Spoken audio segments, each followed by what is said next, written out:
Barthélémy Ngom. Aliou Ba était la technique, mesdames, messieurs, bonjour et bienvenue. Le procès relatif à l'affaire de la dame présumée voleuse et qui a été violentée a été renvoyé au 30 juillet prochain.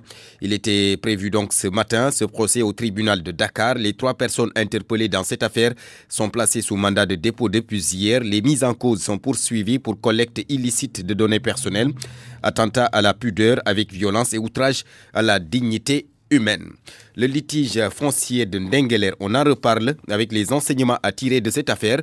Thérèse Faye Diouf demande à ses collègues maires de réfléchir par 2 fois avant d'attribuer des terres à des hommes d'affaires.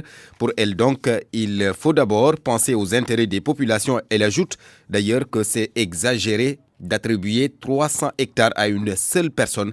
Thérèse Faye Diouf, directrice de l'Agence nationale de la case des tout-petits, elle était l'invitée de RFM Matin ce vendredi. L'enseignement à tirer, le plus important, c'est juste cette responsabilité que nous avons en tant que conseillers d'abord municipaux de délibérer sur le domaine national. Et il est maintenant temps de voir, même quand nous recevons certains bailleurs ou certains hommes d'affaires qui veulent investir dans nos communes, il faut faire des enquêtes de la façon la plus profonde. Parce qu'une fois que le conseil municipal délibère, cette personne peut à tout moment chercher à avoir le bail ou le titre foncier. Et à ce stade-là, je pense que ça devient plus compliqué si les intérêts de la population ne sont pas pris en charge en amont. Donc après tout, nous devons protéger nos communautés. Le Sénégal est un pays qui fonctionne à 80% avec le secteur agricole. Et le monde rural, aujourd'hui, a besoin de ces terres pour survivre pour certains besoins. Et ne serait-ce que les politiques qui sont en train d'être menées par l'État du Sénégal pour moderniser l'agriculture, je pense que nous devons juste,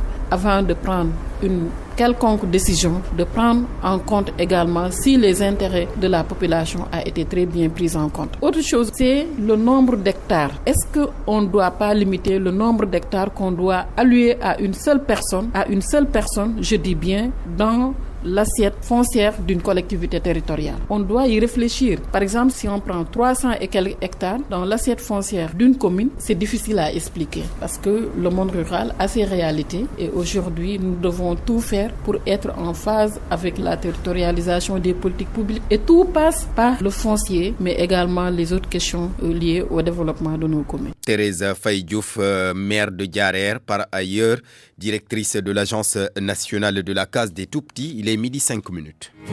RFM, l'info, c'est ici. L'info, c'est ici. Je vous l'annonçais, la Covid-19 à ce jour, le Sénégal est à 182 morts avec les 4 nouveaux décès enregistrés hier.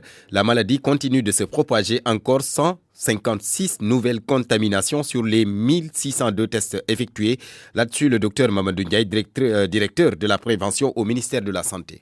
Sur 1602 tests réalisés, 156 sont revenus positifs, soit un taux de positivité de 9,74%. Les cas positifs sont répartis comme suit. 122 cas contacts suivis par nos services, 34 cas issus de la transmission communautaire et répartis entre localités ou quartiers suivants. Saint-Louis en a 4, Guédiawaye 3, Joal 2, Mbao 2, Thiès 2, Ziguinchor 2, Cambérène 1, Cité Soprime 1, Diamniadio 1, Diourbel 1, Golfe Sud 1, Grand Yoff 1, Pikine, Kaffrine 1, Keur Massar 1, Kolda 1, Matam 1, Mermoz 1, Oussouye 1, Patte d'Oie 1, Point-E 1, Pout 1, Rufisque 1, Sacré-Cœur 1, Scat Urbam 1 et Yeumbeul 1. 121 patients hospitalisés ont été contrôlés négatifs et déclarés guéris. 49 cas graves sont pris en charge dans nos services de réanimation. 4 décès ont été enregistrés ce jeudi 23 juillet 2020. L'état des autres patients est stable. À ce jour, 9 422 cas ont été déclarés positifs, dont 6 291 guéris, 182 décédés et donc 2 948 sous traitement. Le docteur Mamadou Ndiaye, directeur de la prévention au ministère de la Santé. Puis dans le cadre de la lutte contre la COVID-19, Enda Santé propose une nouvelle démarche. Il s'agit d'impliquer les praticiens. C'est parce que l'organisation dit avoir constaté que plus de 80% des Sénégalais ont recours à la médecine traditionnelle. Ndiaga Sall, le chargé de communication à Enda Santé avec Salimata Aou.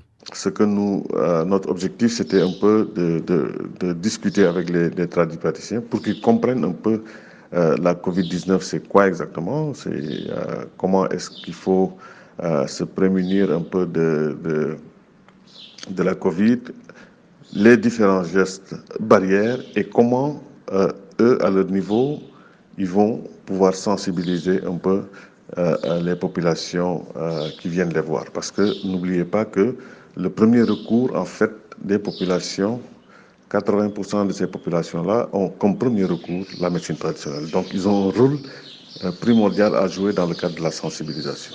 Et c'est pourquoi nous avons voulu donc travailler avec eux sur la sensibilisation des populations sur les gestes barrières. D'abord, pour qu'eux-mêmes ils comprennent un peu les différents gestes barrières qu'il faut avoir et pouvoir aussi sensibiliser les populations qui viennent les voir. Ndiaga Sall, le chargé de programme à Enda Santé, qui s'est confié donc à Salimata Aou. Nous restons dans le domaine de la santé pour parler de cette situation du paludisme dans la région de Kaffrine. En 2019, 5637 personnes ont été atteintes par la maladie. Une tendance que les autorités sanitaires veulent renverser à tout prix à travers une large sensibilisation des populations.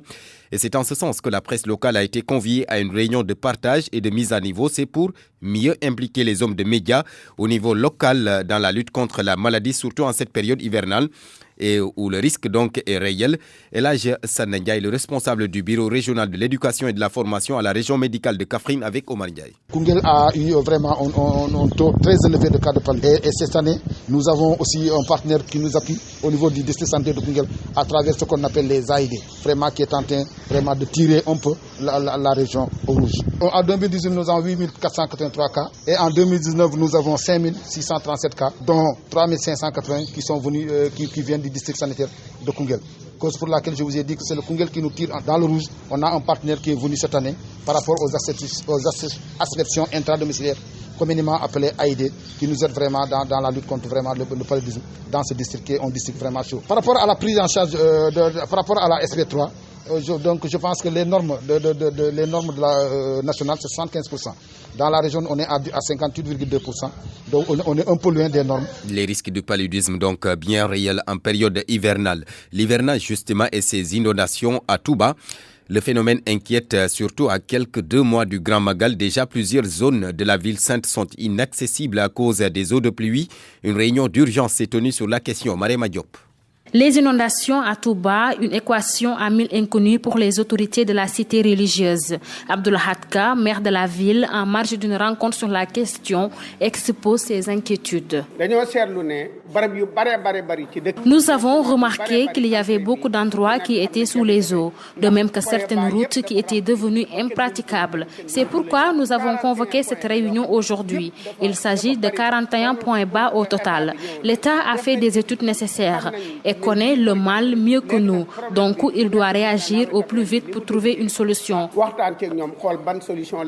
Des solutions seront vite apportées à ce problème, selon le gouverneur de Diourbel, Gorgui Mbaye, venu présider la rencontre. Nous pouvons une solution qui n'est pas coûteuse et qui permet de libérer cette voie-là qui est centrale, à travers en tout cas des canalisations qui vont passer dans des bus sous la route en identifiant le déversant le plus proche, n'est-ce pas, à utiliser pour évacuer ces eaux-là. Parce que le pompage, il a été démontré qu'il est contre-productif.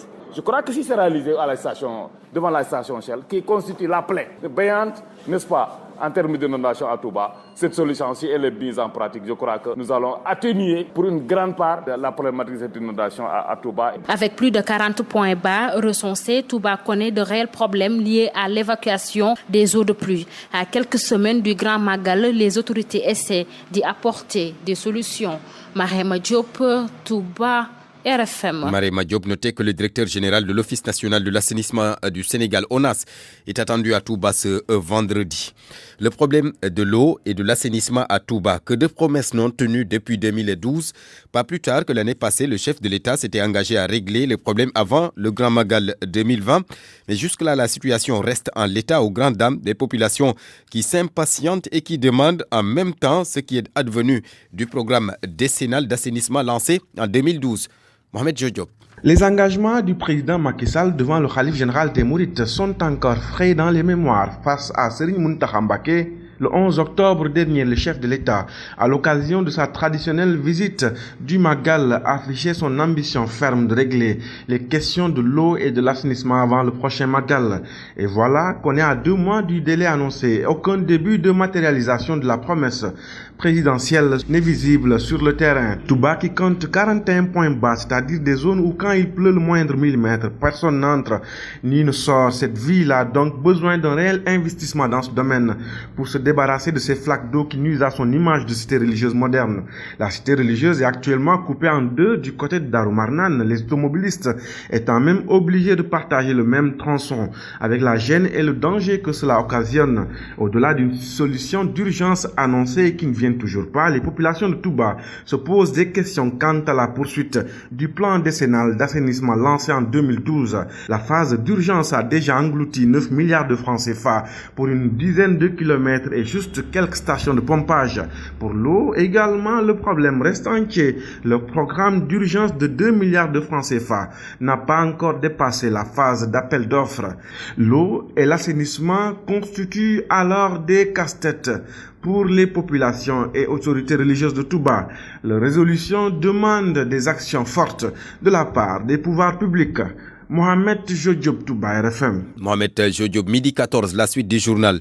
Nous parlons de la Tabaski. C'est dans une semaine. À Ziguinchor, l'Union régionale des consommateurs fait part d'une inquiétude relative au déplacement des personnes. C'est à cause de la fermeture des frontières gambiennes. Ceux qui voudront quitter le nord pour se rendre au sud devront donc passer par Tambacounda. Un contournement qui ne sera pas de tout repos. Et le président de l'Union des consommateurs de Ziguinchor qui fait ce constat interpelle les autorités des 2 pays. Il demande également la réouverture du trafic maritime entre Dakar et Ziguinchor. Lamine Ba.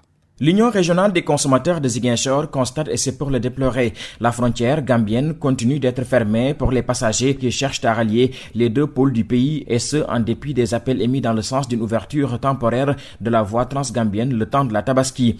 En plus de la hausse constatée dans le prix du transport, ce sont les prix des denrées de forte consommation qui commencent à prendre l'ascenseur du fait de cette situation. Arthur Diagne, président de l'association des consommateurs de Ziguinchor, appelle les 2 chefs d'État à trouver une solution d'urgence pour mettre un terme aux souffrances des populations. Le président du Sénégal, en l'occurrence M. Macky Sall, et le président Adama Barrow doivent essayer de trouver un terrain d'entente pour ouvrir la frontière gambienne pour une durée pour juste la fête de la Tabaski. Actuellement, si vous voyez, les contournements pèsent lourd aux Ziguinchorois parce que le prix de l'oignon est passé de 400 francs à 1000. Nous allons atteindre bientôt 1500 francs le kilo de l'oignon à cause du contournement.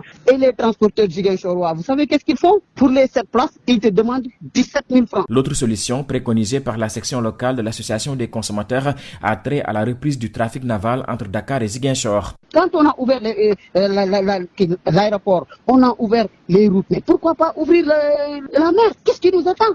Mais il n'y a pas d'escale. C'est comme l'avion. On quitte Sénégal, on arrive au Sénégal. Le Ziguinchor fait partie du Sénégal. Et puis, au lieu de nous mettre 2 bateaux, on doit nous mettre actuellement 3 bateaux. Plus d'autres bateaux qui transportent les marchandises. Pour au moins transporter les marchandises, aider les commerçants à faire venir les marchandises vers la région sud. Mais qu'est-ce que Kosama attend? Le ministre de la Pêche, qu'est-ce qu'il attend? Il y a quelques jours, c'est Vision Citoyenne, une organisation locale de la société civile, qui avait fait une suggestion dans le même sens, arguant que le contournement via Tambacounda représente un calvaire pour les populations habitant l'axe sud du pays. Mais les dirigeants des 2 pays semblent encore sourds à ces cris de cœur. Lamine Ba, Ziguinchor, Radio Futur Média. Lamine Ba, distribution donc des fonds du Force Covid-19. Seuls les propriétaires des véhicules Tata commencent à percevoir leur part. Ce que dénonce en tout cas le regroupement régional des transporteurs de Saint-Louis qui demande aux autorités d'accélérer la distribution car les chauffeurs de transport interurbain attendent toujours. Mohamed Nabissila. Les propriétaires de bus Tata de transport urbain de Saint-Louis sont les premiers à recevoir les fonds de la force Covid-19 destinés à leur secteur. Chacun a reçu une somme de 340 000, une situation bien saluée par le président du regroupement des transporteurs de la région de Saint-Louis, Baye Djibindiaye, qui ajoute que les autres segments du transport routier, urbain et interurbain attendent toujours, raison pour laquelle il appelle le gouvernement à presser le pas à ce niveau. Ce qui a été fait à l'endroit des propriétaires de bus Tata est salutaire. Nous remercions le gouvernement d'avoir pressé le pas à ce niveau, mais également le transport urbain, en même temps que les camionneurs et remorqueurs attendent toujours. Nous ne savons pas la décision prise à ce niveau. Nous exigeons de toute manière la transparence, comme c'est le cas avec les bus Tata. En tout cas, ceux qui ont reçu les chèques ont tous affiché le sourire. Les autres structures de chauffeurs et transporteurs qui ont bien déposé les documents exigés peuvent bien garder leur mal en patience, car d'autres fonds sont annoncés pour la région de Saint-Louis dans les jours qui suivent. RFM Saint-Louis, Mohamed Nabissila. Le data center construit à Diamniadio va être fonctionnel dans 2 mois. Une annonce du DG, le directeur général de l'ADIE, l'agence de l'informatique de l'État. Selon Cheikh Bahoum, cette technologie dont l'objectif est de gérer les données des services de l'État et des privés va permettre au Sénégal d'économiser plusieurs milliards de francs CFA. Cheikh Bahoum avec Abdou Diouf Diagne. Ce sera un data center de type Tier 3 qui pourra héberger jusqu'à 500 mètres carrés en termes de surface et de superficie. Ça va permettre à notre État de faire beaucoup d'économies parce que chaque ministère aujourd'hui est en train d'investir, avoir des petits data centers de 10 mètres carrés, 20 mètres carrés. Et ça quand même, je pense que si on prend tous les ministères qui en font autant, c'est des milliards que l'État dépense, non seulement pour avoir ces infrastructures-là, mais également pour les maintenir. Parce que ça coûte en termes d'énergie, ça coûte en termes de climatisation, ça coûte en termes de ressources humaines pour pouvoir gérer toutes ces petites infrastructures.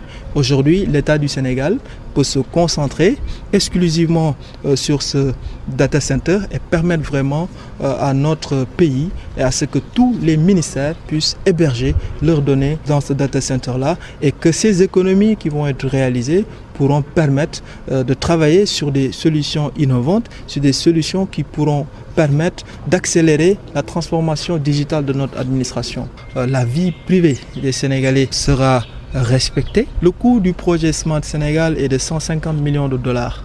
C'était Cheikh Bahoum, le directeur général de l'ADIE, l'agence de l'informatique de l'État. RFM, fréquence de modulation 94.0, la radio en puissance. RFM Midi. Barthélémy Ngom. Le dialogue politique en stand-by depuis le mois de mars dernier, c'est à cause de la pandémie du coronavirus et pourtant les échéances électorales approchent. Que faire ? Relancer au plus vite les travaux, c'est ce que recommandent en tout cas les acteurs, majorité comme opposition. Mohamed Ali Mouba. Relancer le dialogue politique et terminer le processus électoral, seul slogan qui vaille à quelques encablures des élections locales. Le pôle de l'opposition presse le président du dialogue national, M. Famara Ibrahima Sagna. Salou Sarr, du pôle de l'opposition. Le coordonnateur du Front de résistance nationale, M. Souran, a écrit effectivement à comme la pandémie est là et on doit vivre avec et que déjà on avait par consensus renvoyé les élections locales, donc on a pensé qu'il fallait donc reprendre pour pouvoir rapidement entamer les accords qu'on avait sur l'évaluation du processus électoral et l'audit du fichier. La majorité partage le même avis et pour cause. Benoît Sambou de Benno Bokk Yakaar.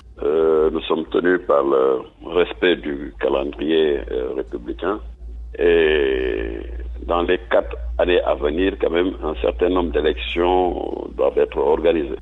Donc, il y a déjà les élections locales qui avaient été repoussées.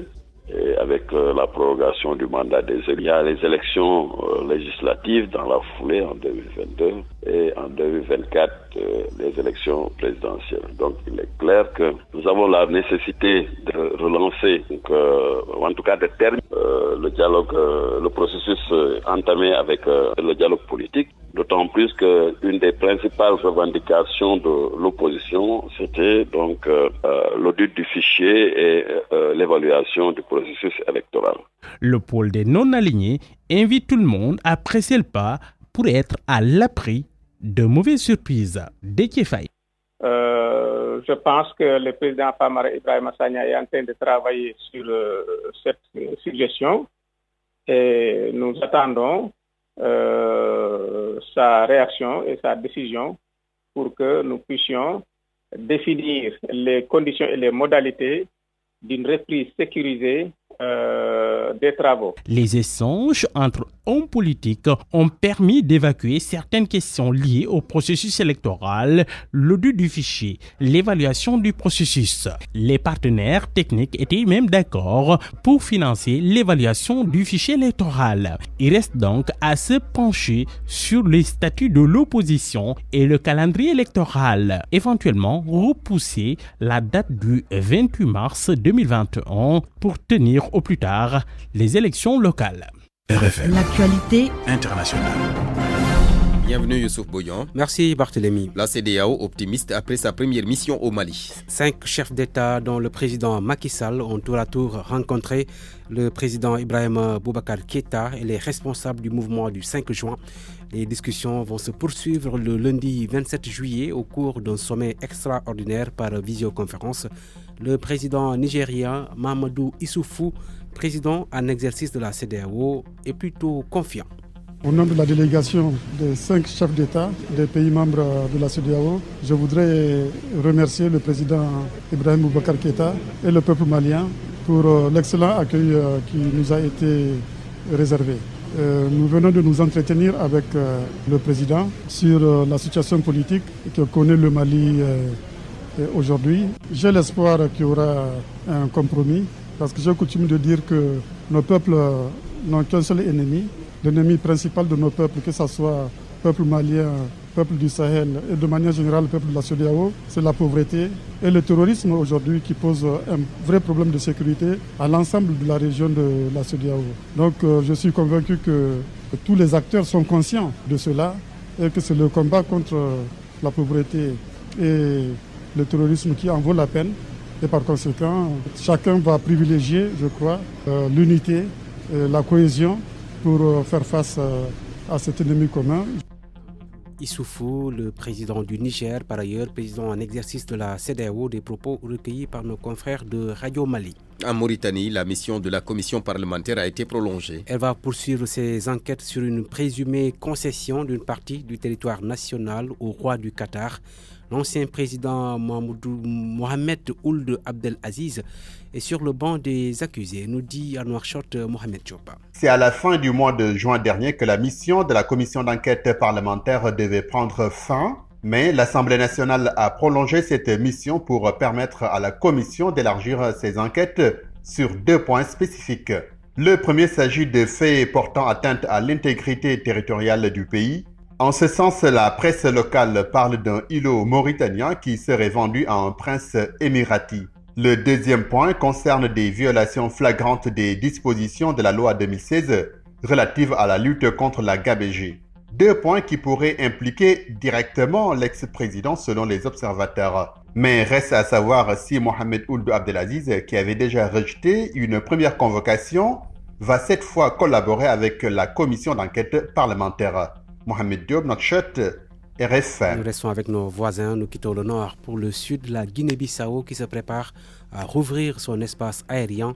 Les vols interrégionaux reprennent ce dimanche 26 juillet pour les vols internationaux. Ce sera pour le 1er août. Nouamankali à Bissau. La décision est venue de la réunion du Conseil des ministres ordinaire qui a décidé de proposer au chef de l'État Oumar Sissoko Embalo la prolongation encore de l'état d'urgence pour 30 jours pour renforcer la campagne de sensibilisation dans les médias auprès des populations pour veiller à ce qu'elles continuent d'observer strictement et sans baisser les bras les mesures arrêtées par les autorités sanitaires et le haut commissaire pour le Covid-19. Suite aux nouvelles stratégies de lutte contre la pandémie, l'exécutif a annoncé qu'il va renforcer le contrôle de la circulation des véhicules interurbains dans le cadre des clôtures sanitaires actuelles pour éviter la propagation du Covid-19 d'une région à l'autre. Un autre défi du gouvernement concerne la mise en œuvre avec plus de rigueur des mesures visant à interdire le transfert des dépouilles mortelles, soit de l'étranger vers la Guinée-Bissau, soit de Bissau, la capitale, vers l'intérieur du pays. On rappelle que la Guinée-Bissau a enregistré jusqu'à la présente date 1968 cas d'infection pour Covid-19, 496 récupérés et 26 décès.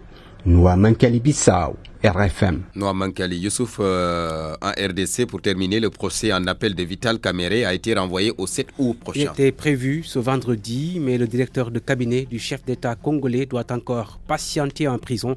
Vital Kamerhe a été condamné à 20 ans de travaux forcés avec l'entrepreneur libanais Jamal Sami. Ils sont poursuivis pour le détournement de près de 28 milliards de francs CFA de l'argent public qui devait servir à la construction de logements sociaux en RDC. Et puis au Soudan, découverte d'un deuxième charnier de soldats exécutés. Ils sont au nombre de 28 officiers de l'armée qui avaient tenté un coup d'État, c'était en 1990, pour renverser Omar el-Béchir. À la mi-juin, un premier charnier avait été découvert au Soudan. Il s'agit d'une fosse commune qui renferme les corps de dizaines de soldats, des soldats déserteurs exécutés en 1998 par le régime d'Omar el-Béchir. Barthélémy. Merci beaucoup Youssouf Bodian, il est midi 28 minutes. RFM Sport. L'actualité sportive qui porte la signature de Cheikh Tidiane Diagne. Le Paris Saint-Germain sera opposé à l'AS Saint-Etienne ce vendredi en finale de la Coupe de France.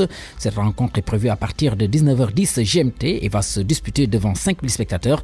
Il s'agira du premier match officiel disputé en France depuis l'arrêt des compétitions en mars suite à la pandémie de Covid-19 qui touche la planète. Le capitaine de Liverpool, Jordan Henderson, a été nommé footballeur de l'année pour la saison de Premier League 2019-2020. Le milieu de terrain des Reds a joué un rôle central dans la conquête du titre de Premier League, le premier depuis 30 ans.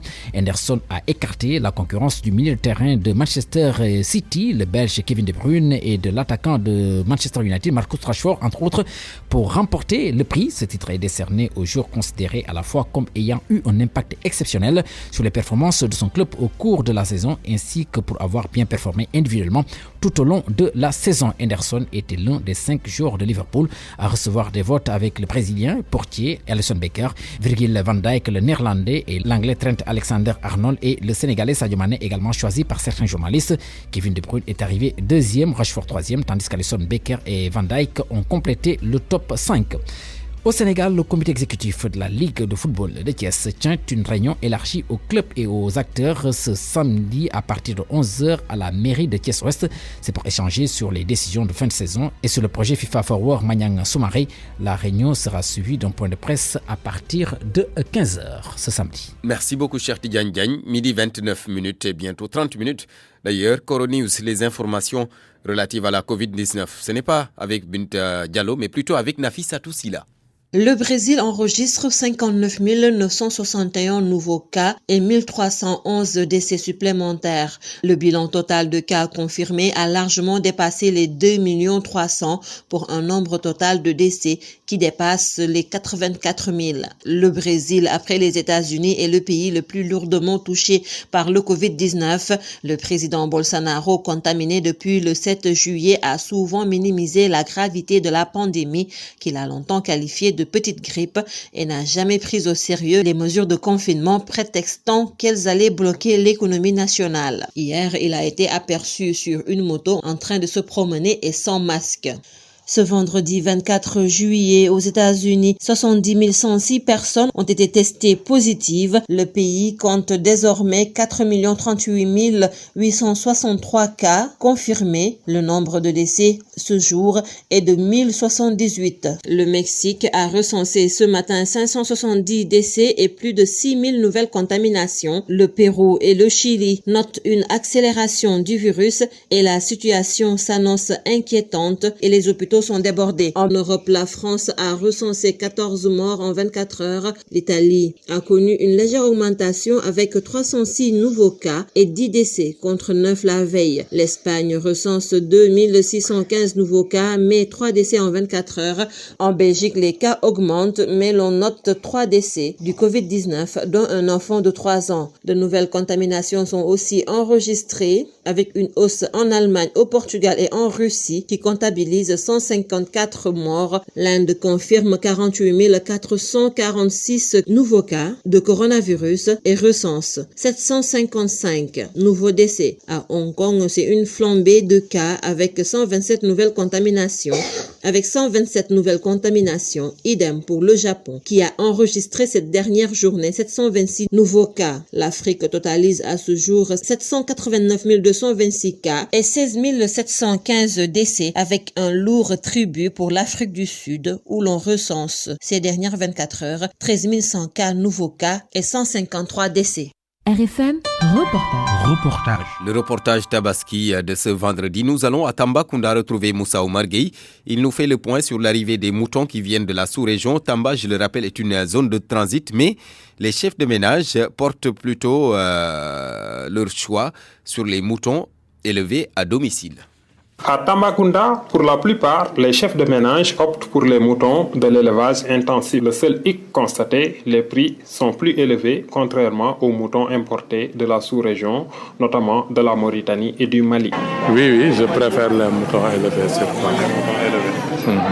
Moi-même, parfois, j'élève même les moutons que j'utilise à la Tabaski. En première vie, il n'y a pas encore de moutons, parce que ceux qui sont là aussi, ce ne sont pas des moutons aussi satisfaisants. C'est provisoire, parce que dès midi, 1h, ça disparaît. C'est quelques moutons qui sont là-bas et c'est des moutons qui coûtent extrêmement cher. Et des moutons qui ne sont pas des moutons de qualité. Petits moutons, vraiment, qui n'ont pas le poids, qui ne font pas le poids. De revoir encore la situation de préparation de Tabaski ici au Sénégal. Élever les moutons, vraiment les vendre. Moi, je pense que les moutons élevés sont meilleurs. La viande est meilleure par rapport aux moutons du Mali. Le prix est très cher, extrêmement cher, mais ça vaut la peine également. Certains éleveurs revendeurs communément appelés tefanké ou ceux qui évoluent dans les opérations Tabaski considèrent que les troupeaux au pâturage extensif sur l'utilisation des ressources naturelles disponibles offrent plus de rentabilité. Pour les femmes et les enfants, l'essentiel c'est qu'il y ait un gros bélier pour la Tabaski. Moussa Oumar Gueye, Tambacounda, Radio Futur Média. RFM, la presse du jour. Préparez sereinement la Tabaski avec NCA Bank. Un prêt au taux exceptionnel de 5,75% disponible en 48 heures. Rendez-vous dans l'une de nos 13 agences pour souscrire ou appelez-nous au 33 829 69 00. NCA Bank, le vrai visage de la banque. NCA Bank, le vrai visage de la banque. NCA Bank vous offre votre revue de presse. La presse de ce vendredi lui est commentée par Georges Dekiediop. Statu quo au Mali, pas d'avancée malgré le déplacement à Bamako de 5 chefs d'État de la sous-région. Le mouvement du 5 juin n'a pas approuvé le schéma proposé par la CEDEAO. La nomination d'une nouvelle cour constitutionnelle, la mise en place d'un gouvernement d'union nationale, le M5 continue donc d'exiger la démission du président Ibrahim Boubacar Keïta. Ainsi, l'Observateur affirme à sa page 4 que les présidents Macky Sall et compagnie butent sur la résistance du M5 en guerre contre IBK. Pour les Échos, Macky et compagnie échouent, le M5 intraitable. Le journal rapporte d'ailleurs les propos de l'imam Dicko selon lesquels rien n'a bougé pour le moment, on ne leur a rien dit qu'ils puissent comprendre. Ainsi, relevant l'échec de la médiation entre IBK et imam Dicko, le journal Le Quotidien titre « Chacun fait le malien ». Oui, le malien, pas le malin. Mais Macky Sall leur a fait savoir qu'il n'était pas au Mali pour imposer une voix. À la une du journal Le Soleil, le président du Sénégal déclare faire en sorte que la stabilité revienne au Mali et dans toute la sous-région. Quant à Nana Akufo-Addo du Ghana, il souligne que la CEDEAO existe pour protéger tous les peuples de la communauté. La CEDEAO qui ne déchante pas. Le Soleil nous apprend qu'un sommet extraordinaire de l'organisation sous-régionale est prévu lundi par visioconférence. À ce propos, les Échos relèvent que le président nigérien Mahamadou Issoufou a précisé que des mesures fortes pour accompagner le Mali seront prises lors de ce rendez-vous de lundi prochain. Macky Sall, qui était à Bamako hier, cherche conseil chez Moustapha Niasse, du moins si l'on se fie à Tribune. C'est pour Autre chose bien sûr, selon le journal, le chef de l'État s'est entretenu avec son fidèle compagnon de guerre, le président de l'Assemblée nationale, dans le cadre d'une préparation de visite dans les foyers religieux prévus les jours à venir. Sous un autre registre, notre confrère, Aminata Mbengue, la présidente du Haut Conseil des collectivités territoriales, s'est entretenue avec le chef de l'État pour des considérations politiques beaucoup plus complexes. Le coronavirus à présent, les témoins affirment que les avocats aussi sont impactés. Mon confrère souligne qu'entre suspension d'audience, non-exécution de décision, raréfaction des dossiers, le barreau de Dakar aussi a payé un lourd tribut économique à la pandémie. D'ailleurs, selon le journal, plusieurs mesures sont prises par le barreau pour tenter de préserver ses membres de la redoutable maladie. Un autre corps de la justice qui fait l'actualité, les greffiers qui sont toujours en grève. Le site juste en tous les cas pour non-respect des accords signés. L'AS, dans sa livraison du jour, donne les raisons d'une reculade de l'État qui semble vouloir se dérober. Entre autres raisons que donne le journal, la hausse vertigineuse du coût des actes judiciaires. Combien de pauvres y a-t-il au Sénégal? Disons plutôt le seuil de pauvreté nationale. Réponse dans Vox Populi. Selon le journal qui cite les résultats d'une enquête de l'ANSD, l'incidence de la pauvreté individuelle au Sénégal est de 37,8%. L'enquête a été menée entre 2018 et 2019. Ce scandale foncier à la mairie de Golfe Sud, entre la polyclinique et la plage de Malibu, à l'origine, selon Source A, 2 baux détenus par le fils du maire Aïda Sow Diawara et le président de la commission domaniale Racine Ba. Mon confrère indique que non seulement les 2 baux concernent des terrains de 800 mètres carrés appartenant au domaine public, il n'y a jamais eu de délibération à ce sujet. Et si Aïda Sow Diawara dit que son fils dispose d'un bail sur ce site et nie toute implication, Racine Ba, pour sa défense, brandit aussi un bail en bonne et due forme. Les conseillers municipaux exigent que toute la lumière soit faite au sujet de ces terrains du domaine public. À la une de l'Observateur, les soignants face à la cruauté de la mort, face au décès de leurs patients. L'Obs dit plonger ses lecteurs dans les récits édifiants de jeunes médecins face à la perte d'un patient. La toute première fois, quelques témoignages à la page de titre du journal. Takobas, sage-femme, confie avoir sombré dans la dépression et a failli devenir folle. Ibrahim Fall, médecin, lui était dévasté et ne voulait plus de ce métier. Quant à El Hadj Omar Sam, lui aussi médecin, il dit avoir pleuré comme un môme et déprimé grave. Toujours dans l'Observateur, l'histoire jamais racontée d'Abdoulaye Galgordion, symbole de la résistance de Ndengler. Sa carrière de lutteur, son soutien à Macky Sall, c'est à la page 5 du journal L'Observateur. Sport, pour terminer, ce soir à 19h10, la finale de la Coupe de France, Paris Saint-Germain, Saint-Etienne. Un Sénégalais sera sur le terrain. Il s'agit de Idrissa Gana Gueye. Les journaux Record et Stade se posent la question de savoir si Idrissa Gana Gueye va réaliser cette année un doublé comme en 2011 lorsqu'il était à Lille. À vos kiosques et bonne lecture. Préparez sereinement la Tabaski avec NCA Bank. Un prêt au taux exceptionnel de 5,75% disponible en 48 heures. Rendez-vous dans l'une de nos 13 agences pour souscrire ou appelez-nous au 33 829 69 00. NCA Bank, le vrai visage de la banque. NCA Bank, le vrai visage de la banque. NCA Bank vous a offert votre revue de presse. Parole aux auditeurs. L'actualité, qu'en pensez-vous ? Midi 39, nous en arrivons maintenant à point de vue. Je rappelle que nous parlons des risques de propagation du coronavirus au Sénégal avec les fêtes de la Tabaski. Pour évoquer ce sujet, donc, nous sommes en ligne avec le docteur Ousmane Gueye. Docteur, bonjour. Bonjour. Vous êtes le directeur du SNEPS, le Service national de l'éducation et de l'information pour la santé. Le deuxième intervenant, professeur Mohamedou Lamine Dia. Monsieur, professeur, bonjour. Bonjour, Barthélémy. Vous êtes virologue à l'hôpital Fann, enseignant-chercheur au service bactériologie, virologie de la faculté de médecine de l'université Cheikh Anta Diop de Dakar. Alors, première question, docteur Ousmane Gueye. Y a-t-il risque de propagation du virus avec les fêtes de la Tabaski? Merci, Barthélémy. Permettez-moi d'abord de saluer vos auditrices et auditeurs et saluer également mon co-débatteur. Et vous dire effectivement il y a risque si on se dit la vérité et si on voit effectivement aujourd'hui la propagation de la maladie dans notre pays. On doit effectivement se dire pour cette Tabaski, il y a risque de propager le virus dans la communauté. Le risque est donc réel. Y a-t-il solution? Que faut-il faire? Oui, maintenant, ce qu'il y a lieu de faire, c'est il n'y a pas mille chemins, c'est le respect des gestes barrières, ça c'est fondamental. C'est-à-dire que ça soit, si on ne peut pas rester sur place, c'est-à-dire le véritable problème, moi je dis aujourd'hui, la véritable mesure, c'est limiter les déplacements des populations. Ça c'est un. Maintenant, si on peut, les gens pensent que obligatoirement... Oui, limiter les déplacements des populations, d'accord, mais ce sera un peu difficile dans la mesure où chacun veut rejoindre la famille pour les fêtes. Effectivement, c'est pourquoi je vous dis, maintenant, si les gens pensent qu'obligatoirement, ils doivent se rendre dans les régions d'origine pour fêter la Tabaski, effectivement, c'est normal, ils peuvent le faire, mais respecter les gestes barrières, surtout fondamentalement le port de masque. Je pense que ça, c'est la première mesure à adopter aujourd'hui. C'est-à-dire porter le masque partout. Porter le masque partout, je pense que ça, les populations sénégalaises doivent pouvoir le faire. Que ça soit au niveau du transport, en voyageant, en allant chez soi, dans le véhicule, porter son masque, arriver chez soi, porter le masque, mais inciter aussi la population locale que vous trouverez sur place de porter le masque.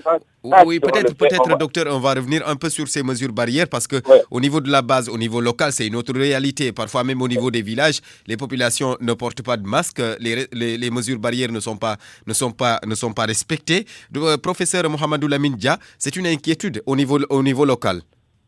Tout à fait, Barthélémy. Permettez-moi de saluer le docteur Ousmane Gueye et que je félicite au passage pour l'excellent travail qu'il est en train de faire. Je salue au passage également les auditeurs de la RFM.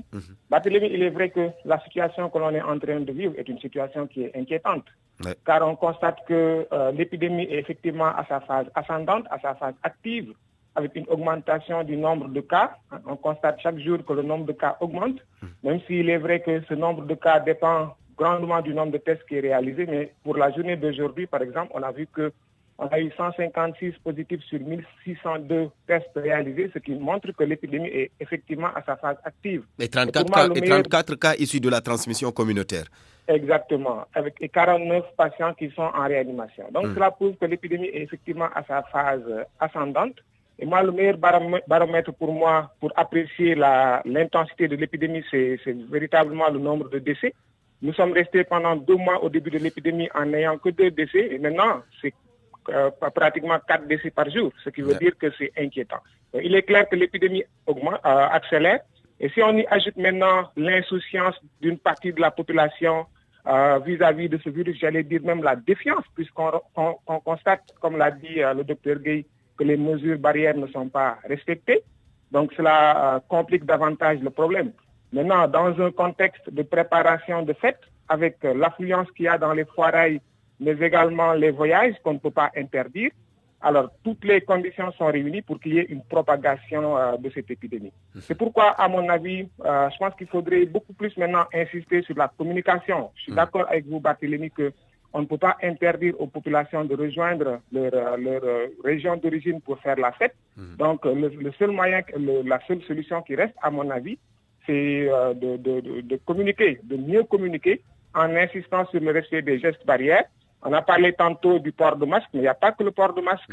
Essayer également de respecter la distanciation physique dans les foirailles et surtout essayer de faire appliquer au niveau des gares routières les mesures qui avaient été prises au début quand on a levé les interdictions pour que certaines mesures soient respectées, notamment le port de masque, etc. Alors, la communication, elle est importante. Et je félicite le ministère qui est en train de faire un excellent travail par rapport à cette communication. Mais je pense aussi que cette communication devrait être portée par certaines personnes qui ont une voix qui est entendue. Donc, une voix qui peut être entendue. Je pense surtout aux chefs religieux. Je pense qu'il est important que les chefs. Et pourtant, religieux... les autorités avaient même changé de stratégie, c'est-à-dire instaurer une communication à la base, impliquer même les populations au niveau des communautés. Mais malgré tout, on sent que les résultats attendus ne sont toujours pas là.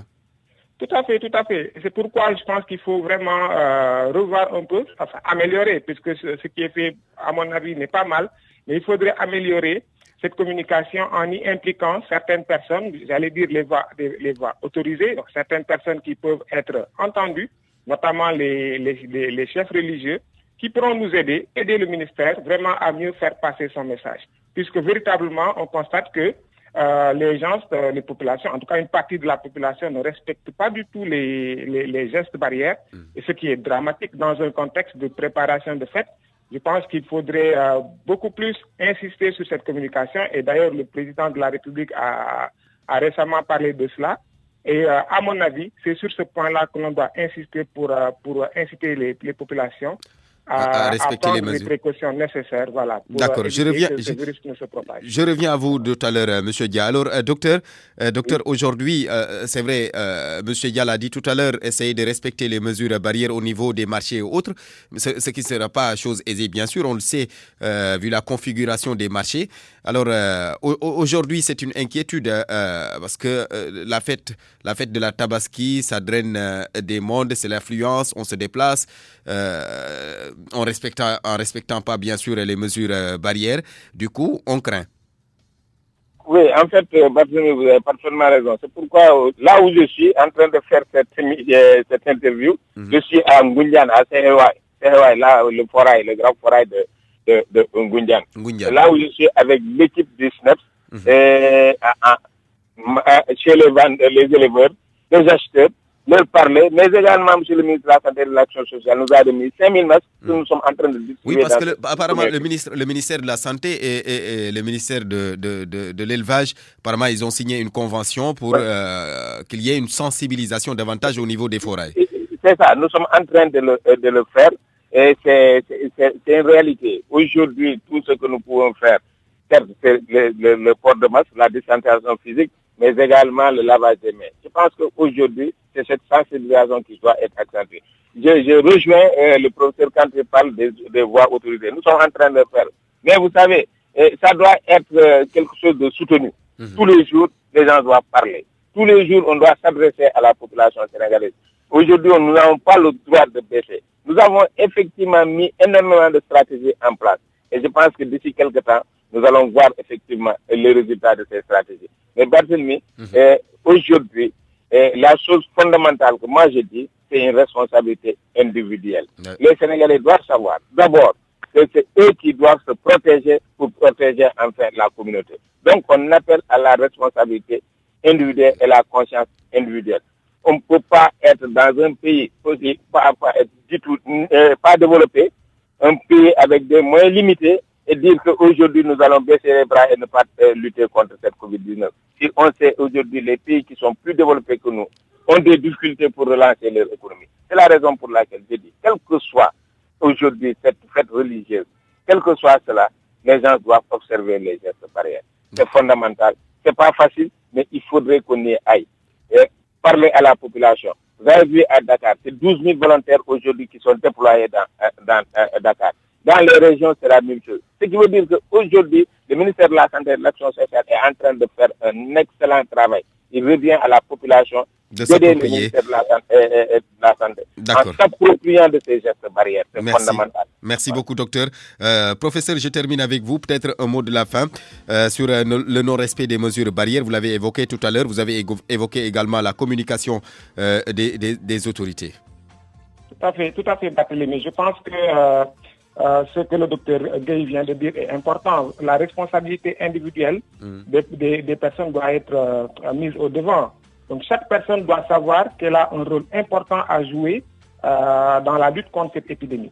Et je voudrais d'ailleurs rendre un hommage au personnel de santé qui est en train de faire un excellent travail au niveau des hôpitaux. Je pense que les conséquences malheureuses de cette épidémie retombent forcément sur le personnel hospitalier. Le nombre de cas au niveau des services de réanimation augmente. Ce qui veut dire que forcément le personnel hospitalier va être fatigué. Et donc il est important que vraiment les gens se reviennent à la raison. Il faut respecter les mesures barrières. Il faut donc porter le masque. C'est obligatoire, ça doit être obligatoire.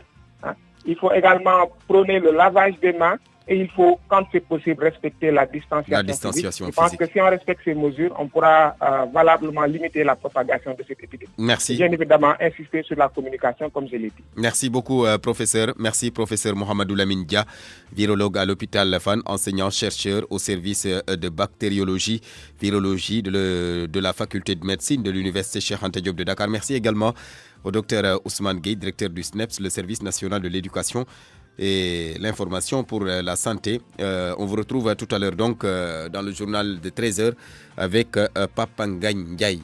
Merci, c'est la fin de ce journal présenté par Barthélémy Go, mise en onde à Luba. Merci de votre fidélité. Prenez soin de vous. L'info revient à 13h. Je le rappelle, ce sera donc en Wolof, un journal en Wolof avec Papa Ngagne Ndiaye. Tout de suite, allô présidence.